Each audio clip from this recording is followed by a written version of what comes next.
ari gera ospatzen aldaketarako marea ekimenaren amaiera.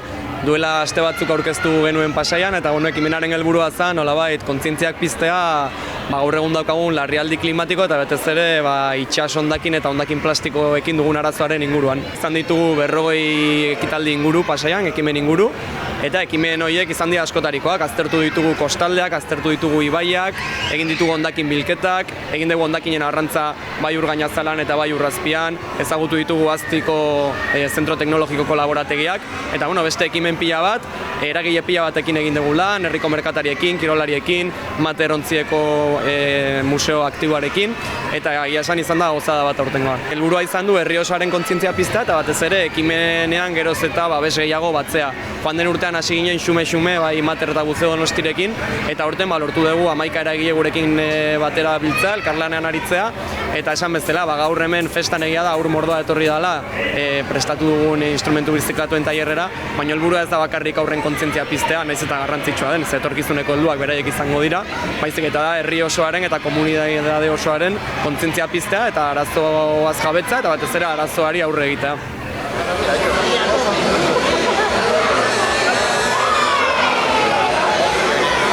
Hemen gaude aldaketaren marearen festa ospatzen, azkenean izan dira hilabete batzuk oso jardura askorekin, egia esan, itsashondakinean aurka eta batez ere gure itsasoaren zaintzan, eragile ezberdinak parte hartu dugunak, Gumaterretik noski nola ez, egin ditugu itsashondakinen arrantzak, egin ditugu itsashondakinen hilketak eta egin ditugu erakusketak ezagutzeko zein den arazoa eta batez ere zer dagoen gure esku gure itsasoa zaintzeko egunero. Baina gozada da egia esan azkenean herri mailan kontzientzia hau piztea eta elkarrekin marea hau aldaketaren marea hau sortzea, oso kontent. Badakit Pasaian zehar egin dituztela ekimen ezberdinak, guri Donibanen tokatu zitzaigun errekara joatea bertan dauden izaki bizidunak zeintzuk ziren eta nola zauden ikertzera.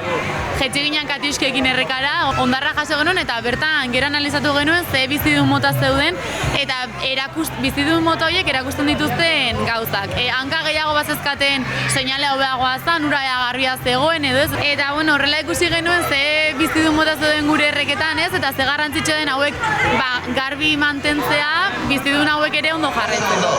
Nik egiten duan da zera da, jendeak bota egiten dituen gauzekin, nik hartu ditut eta berrera biltzen ditut, gauzak musika tresnak egiteko, Gaude egiten musika tresnen tailerra, berrailualeitako materialekin edo etxean topatu ditugun gauzekin, erakutsi zelan egin daiteken musika edo zer gauzarekin, eta honen ondoren gure ikuskizuna egingo dugu, Matraka Manon Tropo, gure lehen ikuskizuna, musika egiten dugu edo zein katxarrorekin.